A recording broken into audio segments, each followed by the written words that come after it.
PSC Malayalam ചാനലിലേക്ക് എല്ലാവർക്കും സ്വാഗതം. ഇന്ന് നമ്മൾ ചർച്ച ചെയ്യുന്നത് ഫെബ്രുവരി 14 പുറത്തിറങ്ങിയ തൊഴിൽ വാർത്തയിലെ കറണ്ട് അഫയേഴ്സാണ് കേട്ടോ. നമുക്ക് പോയിന്റിലേക്ക് കിടക്കാം.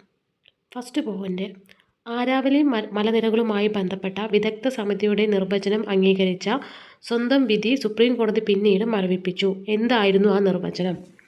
തറനിരപ്പിൽ, അതായത് ലോക്കൽ റിലീഫിൽ നിന്ന് 100 മീറ്ററോ അതിൽ കൂടുതലോ ഉയരമുള്ള കുന്നുകൾ മാത്രമേ അരാവലി മലനിരകളിലെ കുന്നുകളായി പരിഗണിക്കപ്പെടുകയുള്ളൂ. അപ്പോൾ അരാവലി മലനിരകളുമായി ബന്ധപ്പെട്ട വിദഗ്ധ സമിതിയുടെ നിർവചനം അംഗീകരിച്ച സ്വന്തം വിധി സുപ്രീം കോടതി പിന്നീട് മരവിപ്പിച്ചു. എന്തായിരുന്നു ആ നിർവചനം? തറനിരപ്പിൽ നിന്ന് 100 മീറ്ററോ അതിൽ കൂടുതലോ ഉയരമുള്ള കുന്നുകൾ മാത്രമേ അരാവലി മലനിരകളിലെ കുന്നുകളായി പരിഗണിക്കപ്പെടുന്നുള്ളൂ. ഡൽഹി, ഹരിയാന, രാജസ്ഥാൻ, ഗുജറാത്ത് സംസ്ഥാനങ്ങളിലെ 37 ജില്ലകളിലായി സ്ഥിതി ചെയ്യുന്ന 700 കിലോമീറ്ററോളം നീളത്തിലുള്ള വനമേഖലയാണ് അരാവലി. ഇതിൽ 560 കിലോമീറ്ററും രാജസ്ഥാനിലാണ് സ്ഥിതി ചെയ്യുന്നത്. അപ്പോൾ ഡൽഹി, ഹരിയാന, രാജസ്ഥാൻ, ഗുജറാത്ത് സംസ്ഥാനങ്ങളിലെ 37 ജില്ലകളിലായിട്ട് സ്ഥിതി ചെയ്യുന്ന 700 കിലോമീറ്ററോളം നീളത്തിലുള്ള വനമേഖലയാണ് അരാവലി. ഇതിൽ 560 കിലോമീറ്റർ രാജസ്ഥാനിലാണ് സ്ഥിതി ചെയ്യുന്നത്. വടക്കേ ഇന്ത്യക്കും വടക്കു പടിഞ്ഞാറേ ഇന്ത്യക്കും പാരിസ്ഥിതികമായ സംരക്ഷണ കവചം തീർക്കുന്ന അരാവലിയെ ശോഷിപ്പിക്കുന്നതാണ് നിർവചനം എന്ന ആശങ്കയെ തുടർന്ന് സുപ്രീം കോടതി പിന്നീട് അത് മരവിപ്പിച്ചു. വടക്കേ ഇന്ത്യക്കും വടക്കു പടിഞ്ഞാറേ ഇന്ത്യക്കും പാരിസ്ഥിതികമായ സംരക്ഷണ കവചം തീർക്കുന്ന അരാവലിയെ ശോഷിപ്പിക്കുന്നതാണ് നിർവചനം എന്ന ആശങ്കയെ തുടർന്നാണ് സുപ്രീം കോടതി പിന്നീട് അത് മരവിപ്പിച്ചത്. രാഷ്ട്രപതി ദ്രൗപദി മുർമു അടുത്തിടെ നാവികസേനയുടെ ഏത് അന്തർവാഹിനിയിലാണ് സഞ്ചരിച്ചത്? INS ബക്ഷീർ. രാഷ്ട്രപതി ദ്രൗപദി മുർമു അടുത്തിടെ നാവികസേനയുടെ ഏത് അന്തർവാഹിനിയിലാണ് സഞ്ചരിച്ചത്? INS ബക്ഷീർ. ഇന്ത്യ തദ്ദേശീയമായി നിർമ്മിച്ച കൽവാരി ക്ലാസ് അന്തർവാഹിനിയാണിത്. ഇന്ത്യ തദ്ദേശീയമായി നിർമ്മിച്ച കൽവാരി ക്ലാസ് അന്തർവാഹിനിയാണിത്. അന്തർവാഹിനിയിൽ യാത്ര ചെയ്യുന്ന രണ്ടാമത്തെ രാഷ്ട്രപതിയാണ് ദ്രൗപദി മുർമു. അന്തർവാഹിനിയിൽ യാത്ര ചെയ്യുന്ന രണ്ടാമത്തെ രാഷ്ട്രപതിയാണ് ദ്രൗപദി മുർമു. 2006 APJ അബ്ദുൽ കലാമാണ് ഈ നേട്ടം നേരത്തെ കൈവരിച്ചത്. 2006 APJ അബ്ദുൽ കലാമാണ് ഈ നേട്ടം നേരത്തെ കൈവരിച്ചത്. ലോകത്തെ ഏറ്റവും നീളം കൂടിയ വേഗപാത തുരങ്കം ടിയാൻഷ്യൻ ഷെൻഗിൻ ടണൽ. ലോകത്തെ ഏറ്റവും നീളം കൂടിയ വേഗപാത തുരങ്കം ടിയാൻഷ്യൻ ഷെൻഗിൻ ടണൽ. ചൈനയിലെ സിൻജിയാങ് പ്രവിശ്യയിലുള്ള ഈ പാതയ്ക്ക് 22.13 കിലോമീറ്റർ നീളമുണ്ട്. അപ്പോൾ ചൈനയിലെ സിൻജിയാങ് പ്രവിശ്യയിലുള്ള ഈ പാതയ്ക്ക് 22.13 കിലോമീറ്റർ നീളമുണ്ട്. പ്രസ് ക്ലബ് ഓഫ് ഇന്ത്യയുടെ ആദ്യ വനിതാ പ്രസിഡന്റായി തിരഞ്ഞെടുക്കപ്പെട്ടത് സംഗീത ബറുവ പിഷാരോട്ടി. പ്രസ് ക്ലബ് ഓഫ് ഇന്ത്യയുടെ ആദ്യ വനിതാ പ്രസിഡന്റായി തിരഞ്ഞെടുക്കപ്പെട്ടത് സംഗീത ബറുവ പിഷാരോട്ടി. ദി വയറിൻ്റെ നാഷണൽ അഫയേഴ്സ് എഡിറ്ററാണ് ആസം സ്വദേശിയായ സംഗീത. അപ്പോൾ ദി വയറിൻ്റെ നാഷണൽ അഫയേഴ്സ് എഡിറ്ററാണ് ആസം സ്വദേശിയായ Sangeetha. 2025 UN champions of the earth പുരസ്കാരം നേടിയ ഇന്ത്യക്കാരി Supriya Sahu. 2025 UN champions of the earth പുരസ്കാരം നേടിയ ഇന്ത്യക്കാരി സുപ്രിയ സാഹു. UNED വർഷം തോറും നൽകുന്ന പരമോന്നത പരിസ്ഥിതി പുരസ്കാരം ഇത്തവണ 5 പേർക്കാണ് ലഭിച്ചത്. അപ്പോൾ UNED വർഷം തോറും നൽകുന്ന പരമോന്നത പരിസ്ഥിതി പുരസ്കാരം ഇത്തവണ 5 പേർക്കാണ് ലഭിച്ചത്. തമിഴ്നാട് കേഡർ IAS ഉദ്യോഗസ്ഥയാണ് സുപ്രിയ. ഓക്കെ, അപ്പോൾ തമിഴ്നാട് കേഡർ IAS ഉദ്യോഗസ്ഥയാണ് ആര്? ഈ സുപ്രിയ എന്ന് പറഞ്ഞ ഇദ്ദേഹം.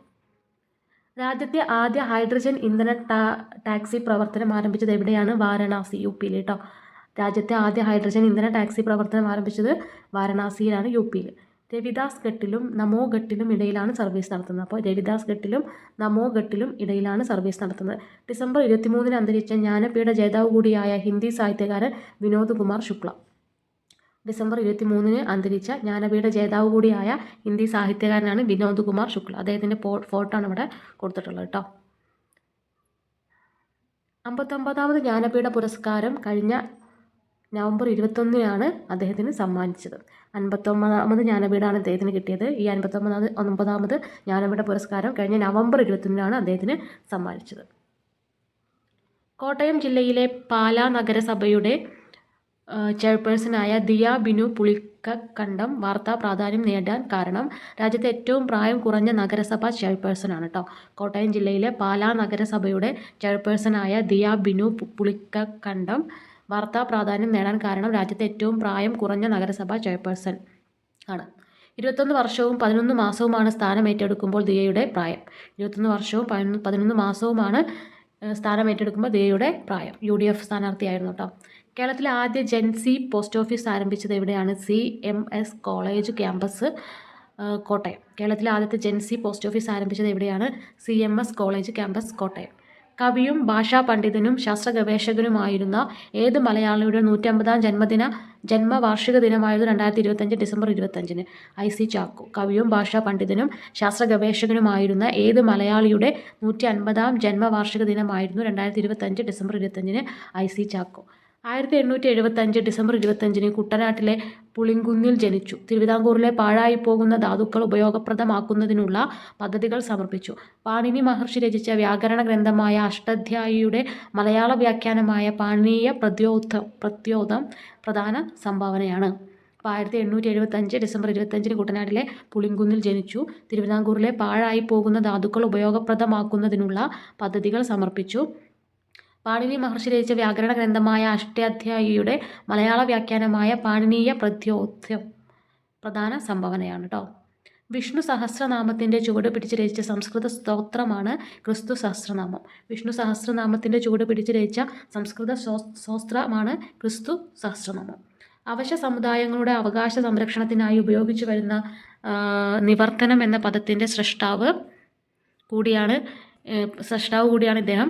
ഇതിൽ നിന്നാണ് തിരുവിതാംകൂറിലെ നിവർത്തന പ്രക്ഷോഭത്തിന് ആ പേര് ലഭിച്ചത്. 1966 മെയ് 27-ന് അന്തരിച്ചു. അപ്പോൾ അവശ്യ സമുദായങ്ങളുടെ അവകാശ സംരക്ഷണത്തിനായി ഉപയോഗിച്ചു വരുന്ന നിവർത്തനം എന്ന പദത്തിൻ്റെ സൃഷ്ടാവ് കൂടിയാണ്. ഇതിൽ നിന്നാണ് തിരുവിതാംകൂറിലെ നിവർത്തന പ്രക്ഷോഭത്തിന് ആ പേര് ലഭിച്ചത്. 1966 മെയ് 27-ന് അന്തരിച്ചു. ഇന്ത്യയിലെ ഏത് രാഷ്ട്രീയ കക്ഷിയാണ് 2025 ഡിസംബർ 26-ന് 100-ാം പിറന്നാൾ ആഘോഷിച്ചത്? Communist party of India, CPI. ഇന്ത്യയിലെ ഏത് രാഷ്ട്രീയ കക്ഷിയാണ് 2025 ഡിസംബർ 26-ന് 100-ാം പിറന്നാൾ ആഘോഷിച്ചത്? Communist party of India, CPI. 1925 December 26-ന് കാൺപൂർ സമ്മേളനത്തിലാണ് പാർട്ടി രൂപം കൊണ്ടത്. SV ഘാട്ടെയായിരുന്നു ആദ്യ ജനറൽ സെക്രട്ടറി. 1925 ഡിസംബർ 26-ന് കാൺപൂർ സമ്മേളനത്തിലാണ് പാർട്ടി രൂപം കൊണ്ടത്. SV ഘാട്ടെയായിരുന്നു ആദ്യ ജനറൽ സെക്രട്ടറി. 1964 നവംബർ 7-ന് CPI പിളർന്ന് CPI രൂപവത്കൃതമായി. അതായത് CPM. 1964 നവംബർ 7-ന് CPI പിളർന്ന് CPI അഥവാ CPM രൂപവത്കൃതമായി. എത്രാമത് ശിവഗിരി മഹാതീർത്ഥാടനമാണ് 2025 ഡിസംബർ 30-ന് ആരംഭിച്ചത്? 2026 ജനുവരി 1-ന് അവസാനിച്ചത്. 93-ാമത് കേട്ടോ. എത്രാമത്തെ ശിവഗിരി മഹാതീർത്ഥാടനമാണ് 2025 ഡിസംബർ 30-ന് ആരംഭിച്ച് 2026 ജനുവരി 1-ന് അവസാനിച്ചത്. 93-ാമത് കേട്ടോ. ഫ്രഞ്ച് നടിയും ഗായികയും മൃഗാവകാശ പ്രവർത്തകയുമായ വനിത ഈയിടെ അന്തരിച്ചു. പേര് ബ്രിജിറ്റ് ബർത്തോത്ത്. ഫ്രഞ്ച് നടിയും ഗായികയും മൃഗാവകാശ പ്രവർത്തകയുമായ വനിത ഈയിടെ അന്തരിച്ചു. പേര് ബ്രിജിറ്റ് ബർത്തോത്ത്. ഫ്രഞ്ചുകാർ ബിബി എന്ന് വിളിച്ചിരുന്ന ബ്രിജിറ്റിൻ്റെ 20-ാം നൂറ്റാണ്ടിലെ ഇതിഹാസം എന്നാണ് പ്രസിഡന്റ് ഇമ്മാനുവൽ മാക്രോൺ വിശേഷിപ്പിച്ചത്. ഫ്രഞ്ചുകാർ ബിബി എന്ന് വിളിച്ചിരുന്ന ബ്രിജിറ്റിനെ 20-ാം നൂറ്റാണ്ടിൻ്റെ ഇതിഹാസം എന്നാണ് പ്രസിഡന്റ് ഇമ്മാനുവൽ മാക്രോൺ വിശേഷിപ്പിച്ചത്. ഹോസെ ആൻ്റോണിയോ കാസ്റ്റ് ഏത് ലാറ്റിൻ അമേരിക്കൻ രാജ്യത്തെ പുതിയ പ്രസിഡന്റാണ്? ചില്ലി. ഹോസെ ആൻ്റോണിയോ കാസ്റ്റ് ഏത് ലാറ്റിൻ അമേരിക്കൻ രാജ്യത്തെ പുതിയ പ്രസിഡന്റാണ്? ചില്ലി. ദേശീയ സ്കൂൾ അത്ലറ്റിക്സിൻ്റെ 3-ാം വിഭാഗങ്ങളിൽ ചാമ്പ്യന്മാരായത് കേരളം. ദേശീയ സ്കൂൾ അത്ലറ്റിക്സിൻ്റെ 3-ാം വിഭാഗത്തിലും ചാമ്പ്യന്മാരായത് കേരളം. ഇനി ആരാവലി മലനിരകളുടെ ഒരു പിക്ചർ ഇവിടെ കൊടുത്തിട്ടുണ്ട് കേട്ടോ. ഓക്കെ, അപ്പോൾ ഇത്രയും പോയിന്റുകളാണ് ഇന്നത്തെ വീഡിയോയിൽ നമ്മൾ ഉൾപ്പെടുത്തിയിട്ടുള്ളത്. ഫെബ്രുവരി 14-ന് പുറത്തിറങ്ങിയ തൊഴിൽ വാർത്തയിലെ കറണ്ട് അഫയേഴ്സിലെ എല്ലാ പോയിന്റുകളും നമ്മൾ ഇന്നത്തെ വീഡിയോയിൽ ഉൾപ്പെടുത്തിയിട്ടുണ്ട്.